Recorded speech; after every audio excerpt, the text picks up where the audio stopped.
So welcome back to our continuing series on rebuilding Bob, the bucket of bolts. The next thing we're going to be looking at on Bob today is the clutch.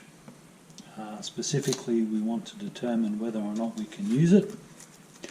That's your clutch there. That's what it looks like. Oops, comes complete with a little bush that goes in its behind and often falls out. Don't lose that.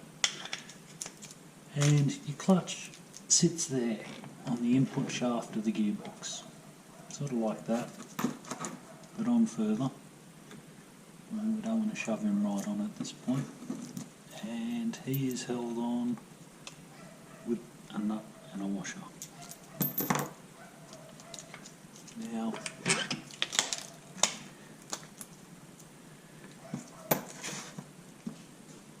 as I said before, we want to determine whether or not the clutch is usable. We want Bob to be a very standard motor that runs like it's got a few kilometres on it. Bob died at a very young age, 22,000 kilometres. Internally, a lot of that low mileage is actually reflected in the engine. There's some bits that are affected by bad oil more than others, the piston and the cylinder being the main ones that suffer if you don't maintain it and you rev the crap out of it. Now, with your clutch assembly, first thing you want to take out and not lose is the thrust bearing. A little arm comes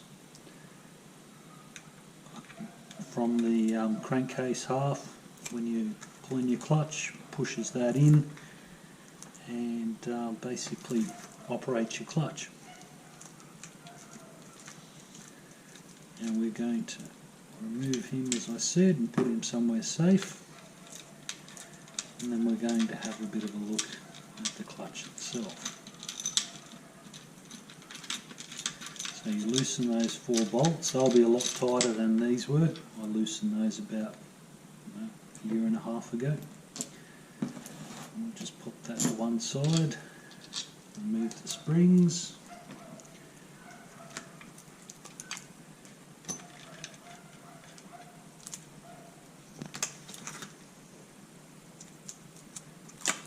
And there is your clutch. That's what it looks like.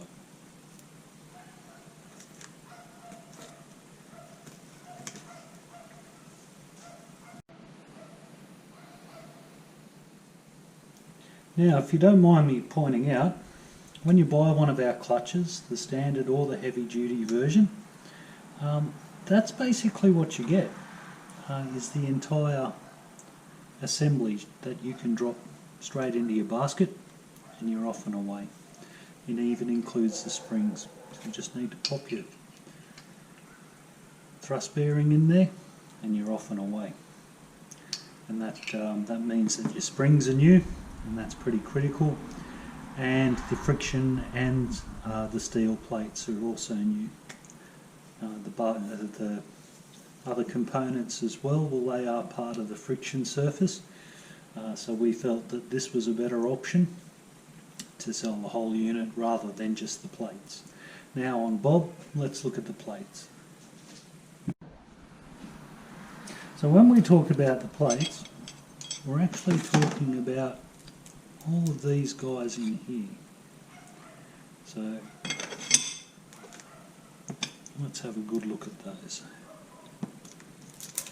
And you can see that they go to what we call a friction, and then a steel, then a friction, then another steel, and a friction, and then a steel, and then another friction. And they alternate like that.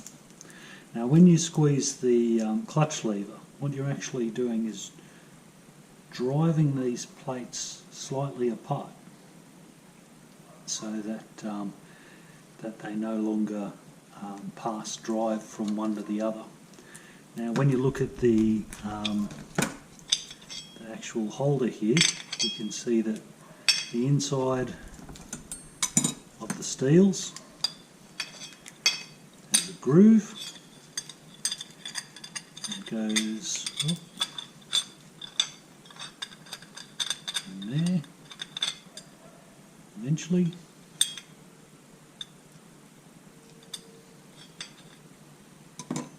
Nice little washer that we won't drop there. And the frictions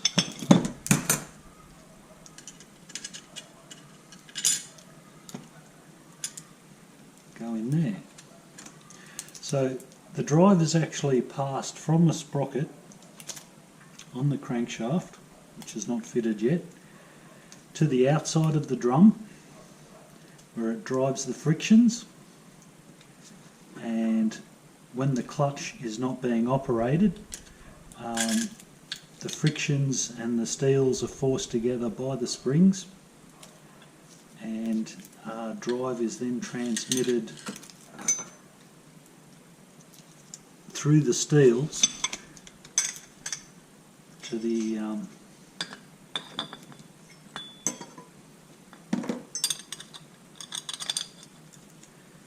inside of the drum, which is splined and fits on the input shaft to your gearbox. Clear as mud. But we don't really need to know any of that. We just really need to know whether or not the clutch is serviceable. With the steel plates, their thickness is not all that critical. 3 of those, 4 of those, yep. What we need to do is just simply look down them and see if they're twisted in any way. Just looking down that one there, you can see that that's relatively, well, that is literally quite straight.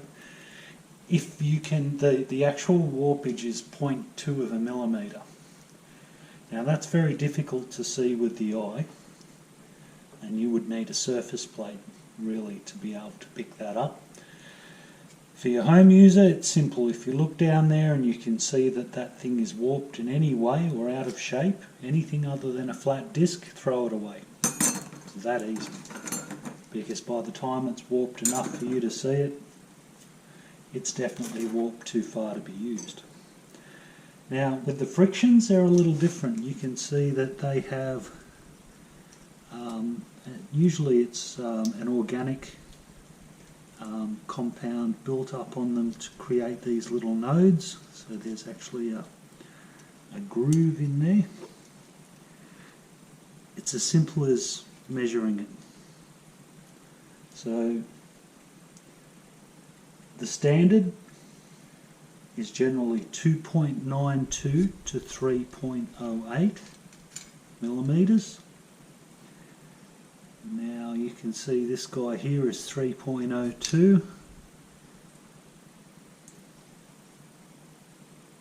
3.07, 2.99, 2.99, 3.01, 3.03. So this is actually a little bit out of shape, this one, but quite usable and well within its tolerances. 2.96, 2.95, 2.94, 2.94, so this one's in better shape, 2.94, 2.94, so he's usable.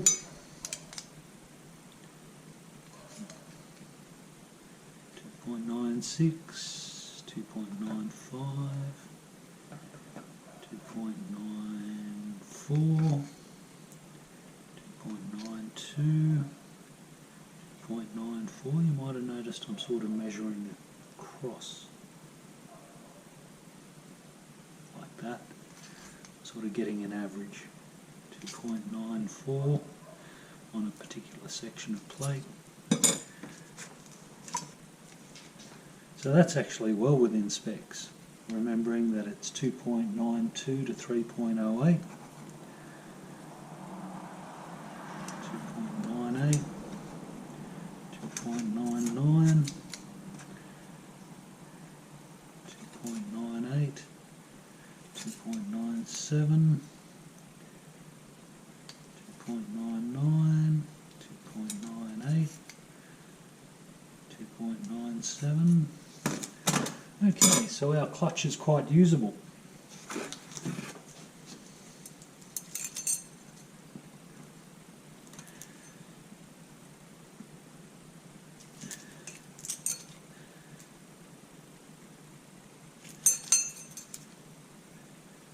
No sign of warpage on the steels. So what I'm doing with the steels is just lining them up, and what you should see is just flat. You know, comparing that face to that face, they should be quite flat, and they are. So we have a usable clutch. Let's clean it up and assemble. Now, while I was cleaning the clutch up, which is still pretty wet from the Matho tub, one thing I noticed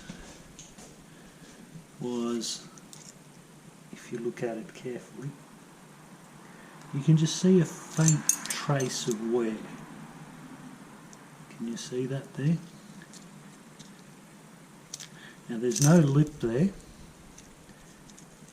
You know, there's no step. It hasn't worn down far enough. And they're smooth. They're not damaged. That would be the most worn out of the lot there, you can see. So I would still consider that to be quite a usable clutch. Most definitely. So that's still drying from the tub. We'll give that a little while, maybe have a coffee. And we're back. And it was a good coffee. So we're going to pop it together now. Now this is what we call a wet multi-plate clutch. Now the multi-plate is very self-explanatory. It has lots of clutch plates. The wet part of it is that it actually is inside the engine crankcase. Now, one gentleman asked me how do I change the gearbox oil, and I said you change the engine oil,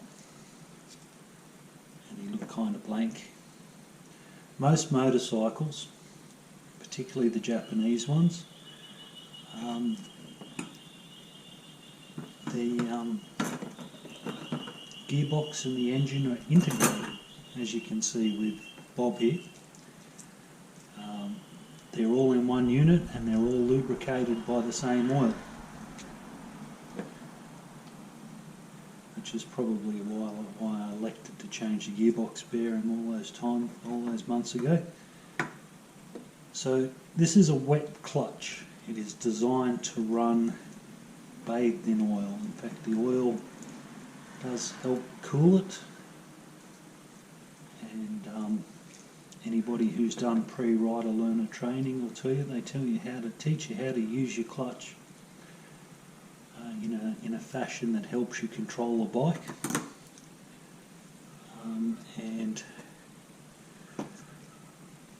being bathed in oil makes it a little bit more resistant to being abused, in my opinion. Anyway, so what I've done there, because it is a wet clutch, we don't want it to bind when we first start Bob up. So we've popped a little bit of oil in there. We're going to chuck some on there as well. I've just done the steels. The steels, of course, will come into contact with the frictions, so oiling them all up is, a little bit irrelevant.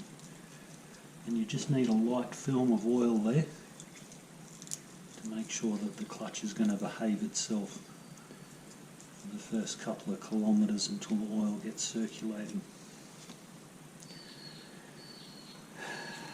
Right. So now there is a trick to these, guys. Don't forget this washer. Don't lose it. The trick is making everything line up properly. So we'll start with the friction. We'll go to a steel. We'll go to another friction. And then another steel. Then another friction. And another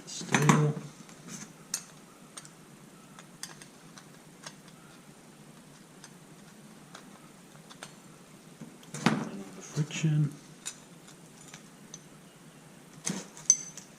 Then we need this to mate up with that. So that part will actually run inside there.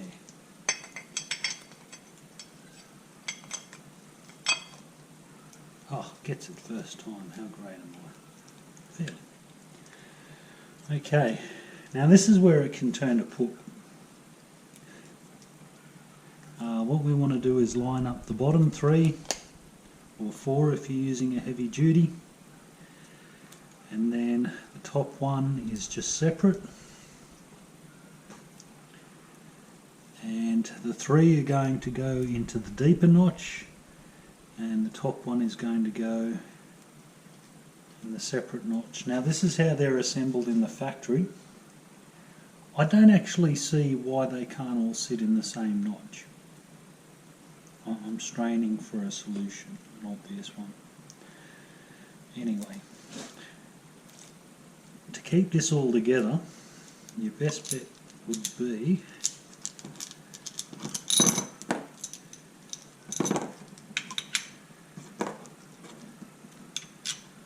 to stop it all from undoing itself, is to put the thrust plate on the top.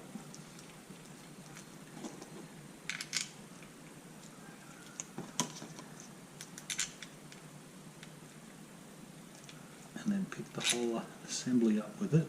Now that's basically pulling the whole lot together. So we can now carefully line him up.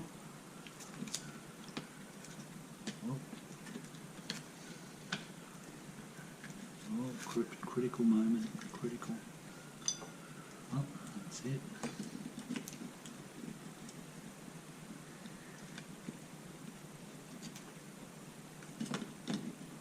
Nearly had it too.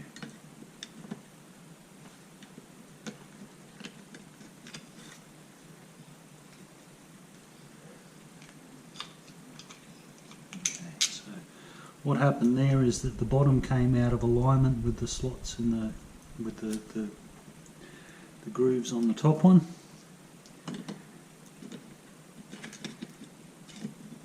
And that's definitely not something that we want. Go, and because you don't want anything dumping around, these are actually quite a, I wouldn't say a tight fit, but definitely a neat one. And they do move around until they're inside the holder, inside the basket.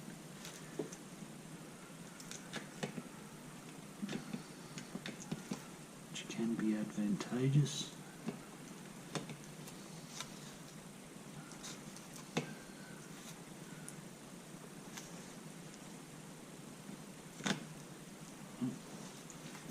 So I'm just sort of seeing where the sticking points are and then aligning it.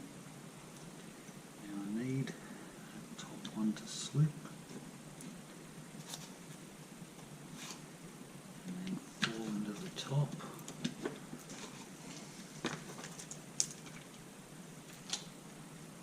That.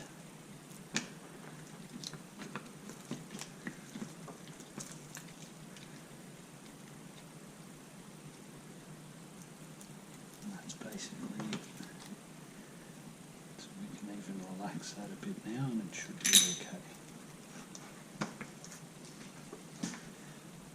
Yeah, that's fine.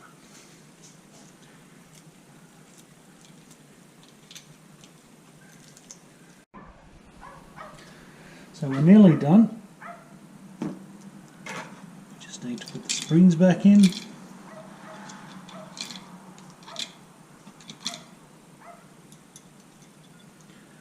And in case you're wondering, that side that has the recess on it,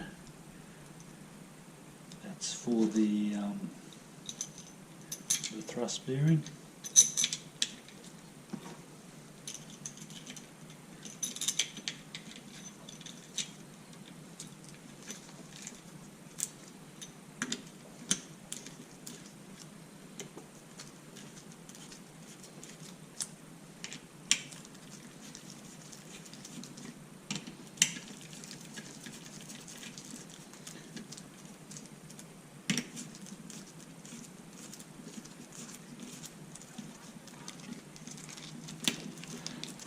pull these down fairly evenly, but they are shouldered, so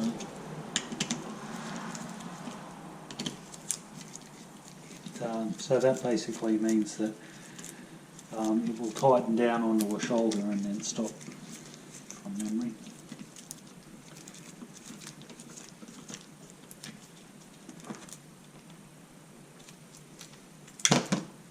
That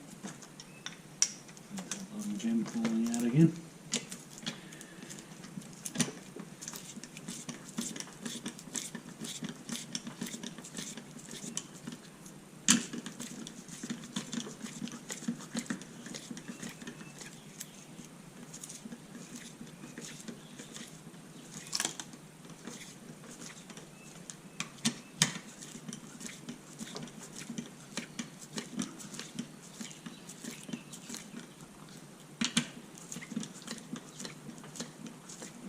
Ooh.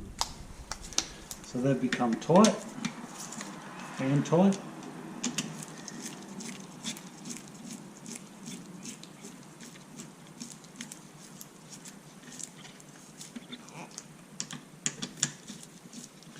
Once again, 12 Newton meters seems to be the magic number on this engine. So you need to tighten that down to 12 Nm.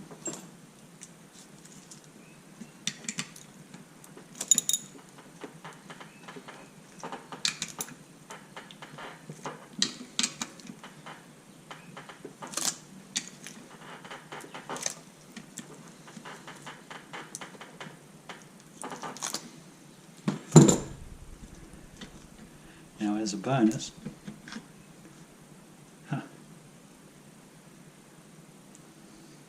it's not going to require alignment now. The springs have taken are applying pressure there basically, and what happens, of course, is when you press down here, that back unit moves away, creates a space there, and drive is no longer transmitted.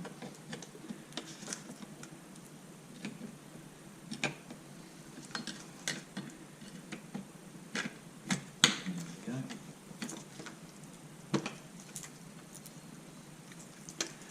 Excellent. Ready to go.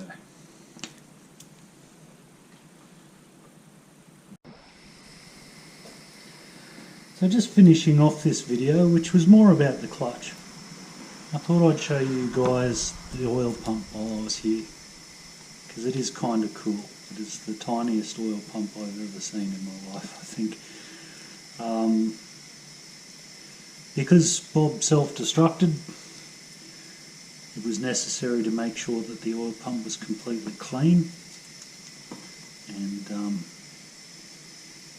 completely free of any bits of shrapnel. So it's quite a simple little device really, works on positive displacement, as you can see there. And effectively it draws oil in there and discharges it into an oil passage through that one and distributed throughout the engine. So a screw there to hold it all together, which we'll just put on loosely. Put some locating dowels in there.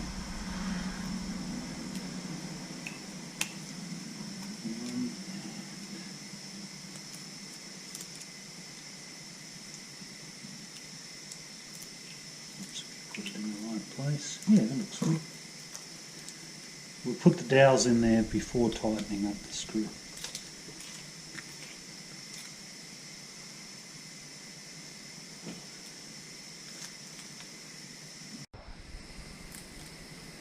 And the last thing, apart from checking to make sure that it turns cleanly and freely, is we're just going to put a drop of oil in there.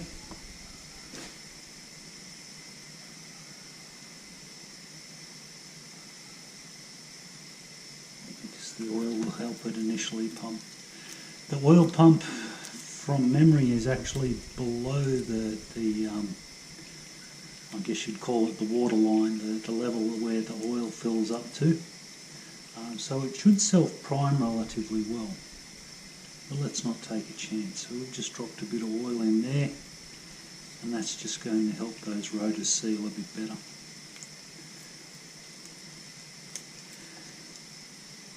Awesome.